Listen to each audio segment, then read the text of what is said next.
এখানে যত শহীদের মা আছে প্রতিদিন প্রতি রাত কান্না করে যে কেন মারা গেল।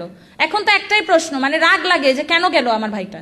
আমার অনেক রাগ লাগে, মনে হয় যে কেন গেল, কিছু তো চেঞ্জ হইলো না, কোনো কিছু আমাদের ফেভারে কোনো কিছু আসতেছে না, তাহলে কেন শুধু শুধু গেল।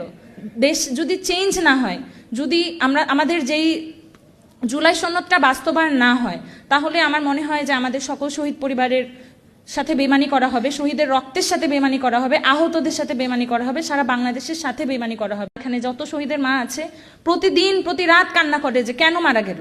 এখন তো একটাই প্রশ্ন, মানে রাগ লাগে যে কেন গেল আমার ভাইটা। আমার অনেক রাগ লাগে, মনে হয় যে কেন গেল, কিছু তো চেঞ্জ হইলো না, কোনো কিছু আমাদের ফেভারে কোনো কিছু আসতেছে না, তাহলে কেন শুধু শুধু গেল। দেশ যদি চেঞ্জ না হয়, যদি আমাদের যেই জুলাই সনদটা বাস্তবায়ন না হয়, তাহলে আমার মনে হয় যে আমাদের সকল শহীদ পরিবারের সাথে বেমানি করা হবে, শহীদের রক্তের সাথে বেমানি করা হবে, আহতদের সাথে বেমানি করা হবে, সারা বাংলাদেশের সাথে বেমানি করা হবে।